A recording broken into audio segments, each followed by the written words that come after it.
ईद उल अज़हा, ईद उल जोहा जिसे हम आम ज़ुबान में बकरीद कहते हैं, पूरे तमाम सिटी पुलिस के तरफ से सभी भाइयों और बहनों को मैं मुबारकबाद पेश करता हूं एडवांस में। हैदराबाद शहर में ही नहीं, पूरे हिंदुस्तान में, पूरी दुनिया में पिछले 5-6 महीने से जो एक माहौल चल रहा है जिससे आप वाकिफ़ हैं, ये जो वबा है कोरोना वायरस का, इसके कारण तमाम ज़िंदगी बिल्कुल एहतियात के साथ निकल रही है। अगर आप हैदराबाद में देखें तो शुरू से ही हर मजहब में, चाहे वो हिंदुओं का रामनवमी हो, हनुमान जयंती हो, और अभी जो तुरंत गुजरा बोनालू, जिसका एक बहुत अहमियत है हैदराबाद में, हमारे क्रिश्चियन कम्युनिटी में बिशप थुम्माबाला के तरफ से जो इनिशिएटिव था ईस्टर में, जिसमें कि लाइव स्ट्रीमिंग किया गया फर्स्ट टाइम वीडियो के मार्फत से, और गुड फ्राइडे को देखा गया। फिर हमारे मुस्लिम भाई बहन जो हैं, रमज़ान में भी देखे कि बहुत एहतियात के साथ सब लोगों ने रमज़ान को मनाया, ईद को मनाया, क्योंकि ऐसा माहौल शायद पहले कभी इतिहास में नहीं आया। और इसीलिए सभी के कोऑपरेशन से और अल्लाह सुब्हानहू व तआला के रहम से आज अगर हैदराबाद में दूसरे बड़े शहरों के कंपैरिजन में हमारा नंबर इन्फेक्शन का कम है, डेथ का कम है, तो इसका वजह यही है कि सभी लोगों ने मिलकर इस वबा से एक साथ लड़ने का जो एक डिसीजन लिया, सब शरीक हुए, और इसी स्पिरिट से हम लोग आगे भी चलेंगे। तो बकरीद में भी हम लोग इसी तरीके से आगे आप लोगों से गुजारिश कर रहे हैं, जैसा कि पहले सभी फेस्टिवल में हुआ था, रमज़ान में भी हुआ था, कि कहीं बड़ी गैदरी, कहीं जमात नहीं हुई थी। जैसा कि आप जानते हैं, ये बड़ा चोर किस्म का वायरस है। ये चुपके से आपके शरीर में दाखिल हो जाएगा अगर आप किसी के करीब जाएंगे। 2 गज की दूरी बहुत ज़रूरी है, और इसीलिए हमारे गवर्नमेंट के तरफ से और हमारे बुज़ुर्ग आलिम के तरफ से लगातार कोशिश है। सभी मस्जिद में हमेशा लोग कहते रहते हैं कि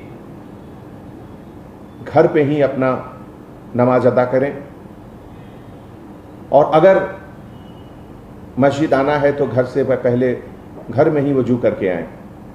तो इन सब बातों का एहतियात हैदराबाद में हम लोग सब पिछले 5 महीनों से करते आ रहे हैं, और अभी बकरीद में भी मुझे यकीनन पूरा भरोसा है कि हम लोग सब मिलकर सबसे पहले, जिसको कहते हैं आज हम लोग सेफ बकरीद, सेफ ईद का एक नारा देंगे।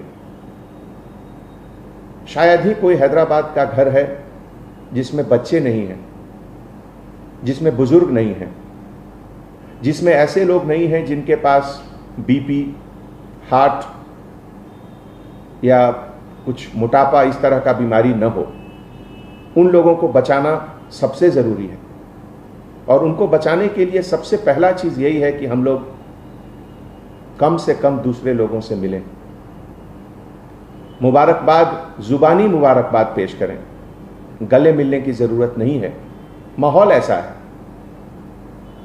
अगर जान बचेगी तो आगे आप अगले बार 4 और बकरे भी कुर्बान कर सकते हैं, लेकिन अभी बुजुर्गों को बचाएं, बच्चों को बचाएं। इसीलिए जो बड़ी बड़ी मस्जिदें हैं, जैसे मक्का मस्जिद, शाही मस्जिद, वहाँ के जो कॉम्पिटेंट अथॉरिटी हैं उनके तरफ से भी है ज़रूर। माहौल अभी कोई बहुत बदला नहीं है रमज़ान के महीने से। रमज़ान के महीने में अगर आप देखिए, total number of positive cases जो आए थे हैदराबाद में ही नहीं, तमाम हिंदुस्तान में, उस महीने के कंपैरिजन में अभी नंबर्स ज़्यादा हैं। इन्फेक्शंस के नंबर भी ज़्यादा हैं और जिसके कारण डेथ के नंबर भी ज़्यादा हैं। तो ऐसे हालात में कहीं भी जमात का इकट्ठा होना बिल्कुल ठीक नहीं है।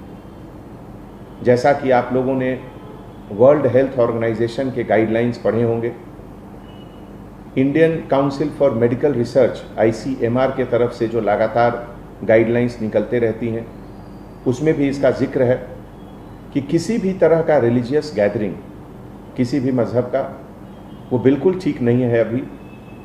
और वही एक ऐसा मौका है जहां ये वायरस जहां अभी तक नहीं गया वहां भी जा सकता है एक दूसरे के ट्रांसमिशन से। तो ऐसे माहौल में किसी भी तरह का गैदरिंग बाहर बिल्कुल उचित नहीं है। और मैं आप सबों से हाथ जोड़कर गुजारिश करता हूं कि आज की तारीख में अगर सबसे ज़रूरी चीज़ कुछ है तो आपका ज़िंदगी, आपका जीवन, आप स्वस्थ रहें, आप हेल्दी रहें, इससे ज़्यादा ज़रूरी कोई चीज़ नहीं है। और सिटी पुलिस के तरफ से मुझे बहुत खुशी होगी कि अगर आप सभी को ये समझाएं कि ऐसे मौके पे अभी जो एहतियात रमज़ान में सब लोगों ने दिखाए थे वही अभी बकरीद में भी रखें। कोरोना वबा से जो लोग इफ़ेक्टेड हुए और उसको हराकर, जिसको हम लोगों ने नाम दिया कोरोना कॉन्करर, कोरोना को हराकर जो वापस डिपार्टमेंट में दोबारा ड्यूटी शुरू किए, वो हमारे लिए सोर्स ऑफ इंस्पिरेशन है। उनका कॉन्फिडेंस हमारे लिए, हम सब के लिए एक मिसाल है। एक बात उसमें से एक हमारे ऑफिसर ने बहुत अच्छी कही, वो मैं यहाँ पे कहना चाहता हूँ। चूँकि बकरीद के समय सैक्रिफाइस, कुर्बानी दी जाती है, तो एक चीज़ का जहन में ज़रूर रखें कि जो कसब कसाई लोग हैं, जो कुर्बानी करते हैं, जो काटते हैं जानवरों को, वो सेहतमंद हैं या नहीं। उनका सेहत बहुत ज़रूरी है। अगर वो खुद सेहतमंद नहीं है तो वहाँ से भी ये वबा दूसरे जगह फैलने की गुंजाइश रहती है। तो मैं आप सबसे गुजारिश करता हूँ कि जहाँ से भी आप लोग जा रहे हैं गोश्त लाने, एक बार उसका भी ध्यान रखें कि जो कसाई लोग हैं उनका हेल्थ बहुत ज़रूरी है पूरे सोसाइटी के लिए, बहुत बहुत ज़रूरी, बहुत सबक मिलता है। और आज की तारीख में उस कुर्बानी की अहमियत पहले से ज़्यादा है। आज सबसे पहले तो मुझे कुर्बानी देनी है अपने उन सभी आदतों की जिसके कारण ये कोरोना वायरस बढ़ सकता है। मुझे कुर्बानी देनी है कि मैं किसी से गले मिलकर उसको ग्रीट नहीं करूं, जुबानी ग्रीटिंग्स करूं। ये भी एक तरह का कुर्बानी है, क्योंकि सब लोगों को गले मिलना बहुत अच्छा लगता है और पहले लोग मिलते भी थे और अच्छी बात है। लेकिन अभी के माहौल में उसकी कुर्बानी देनी होगी, उससे अलग रहना होगा हम लोगों को। इसी तरीके से जो हमारे घर में जो बुजुर्ग हैं, किसी भी हालत में उनको बाहर नहीं आने देना है। जो छोटे बच्चे हैं उनको बाहर नहीं आने देना है। तो इन सब आदतों की कुर्बानी देनी है। आज हमारे देश में बहुत ज़रूरी है कि हम अपने ऊपर कंट्रोल रखें, अपनी उन हर आदतों का कुर्बानी दें जिससे कि ये चोर वायरस जो है कोरोना, ये जो चाइना ने पूरे दुनिया को एक अपने तरफ से एक ऐसा अजीब तोहफा दिया कि पूरा दुनिया परेशान है, उससे बचने के लिए जिस चीज़ों की कुर्बानी देनी है हम लोग देंगे। लॉकडाउन खोलने के बाद दोनों चीज़ की अहमियत बढ़ी, लाइफ और लाइवलीहुड। लाइफ को भी बचाना है और लाइवलीहुड को भी बचाना है। खास करके जो हमारे गरीब लोग हैं, जो सुबह से शाम को मेहनत करके रात का खाना खाते हैं, अगर उनकी रोज़गार हम लोग बंद कर देंगे तो ये बहुत बड़ा गुनाह होगा। और इसीलिए रोज़मर्रा की ज़िंदगी हमेशा आगे चलती रहनी चाहिए। और पब्लिक में जो अवेयरनेस है पहले से बहुत ज़्यादा हुआ है। 90 to 95% लोग मास्क लगाकर रोड पर चल रहे हैं, लेकिन अभी भी लगभग 2000 से 2500 लोगों को सिटी पुलिस के तरफ से हर रोज़ फाइन होता है कि वो पब्लिक प्लेसेस पे मास्क के बिना घूमते हैं। मैं उन सभी से गुजारिश करता हूं कि आप अपने लिए, अपने परिवार के लिए, अपने बच्चों के लिए, उनकी सेहत के लिए ज़रूर मास्क पहनें। आप हेल्दी हो सकते हैं, लेकिन आप इस वायरस के कैरियर भी हो सकते हैं। हो सकता है कि आप में ये सिम्टम न दिखे, लेकिन आपके संपर्क में जो लोग आएंगे उनको ये जरूर इन्फेक्ट करेगा।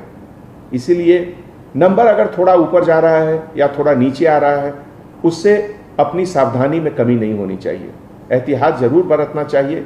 कम से कम अभी मुझे लगता है कि 2 से 3 महीने तक तो बहुत ज़रूरी है कि हम लोग स्ट्रिक्टली फॉलो करें, इम्प्लीमेंट करें जो भी गवर्नमेंट की गाइडलाइंस है, ICMR की गाइडलाइंस है। सबसे पहले तो जो हमारे देश का जो कानून है, उस कानून के तहत जो भी प्रोहिबिटेड एनिमल्स हैं, जैसे काऊ, कैमल या इस तरह के जानवर जिनका एग्रीकल्चर में अभी तुरंत यूज़ हो रहा है, उनकी कुर्बानी न दी जाए। और जो भी लोग कुर्बानी दे रहे हैं, जो ज़बह कर रहे हैं, वो जो एक हाइजीन के तरीके से होता है, जो चाकू या जिससे कट कर रहे हैं, वो कहाँ से लाए, उसको अच्छे तरीके से सैनिटाइज ज़रूर कर लें। हर चीज़ का सैनिटाइजेशन करना बहुत ज़रूरी है। एक बहुत अच्छा सिलसिला है बकरीद में कि लोग गरीबों को देते हैं, अपने पड़ोसियों को देते हैं गोश्त। उसमें भी थोड़ा सावधानी बरतें कि अगर एक जगह से कहीं इन्फेक्टेड गोश्त बाहर निकल गया तो वो बहुत लोगों को इन्फेक्ट कर सकता है। इसीलिए हमने पहले गुजारिश की थी कि जो कसब लोग हैं उनका हेल्थ बहुत इंपॉर्टेंट है, कि वो स्वस्थ हैं, वो कैसे हैं। और घर में जो भी लोग कटिंग कर रहे हैं, उनका हाथ साफ रहना चाहिए। जहाँ तक संभव हो हाथ में दस्ताने पहन लें, ग्लव्स पहन लें और उसके बाद ज़बह करें तो बेहतर होगा। जो हमारे बुज़ुर्ग हैं, हमारे इस्लामिक स्कॉलर हैं, जो हमारे आलिम हैं, उनसे मैं दरख्वास्त करता हूँ कि कुछ रास्ता निकालें, कुछ सोचें। क्या 2 ईद की नमाज एक वक्त में हो सकती है क्या? इस तरह का कुछ सिलसिला अगर सोचकर वो कुछ निकालेंगे तो इसमें सबकी भलाई है, सभी के हेल्थ के लिए, सभी के ये वबा से बचने के लिए थोड़ा मदद मिलेगा।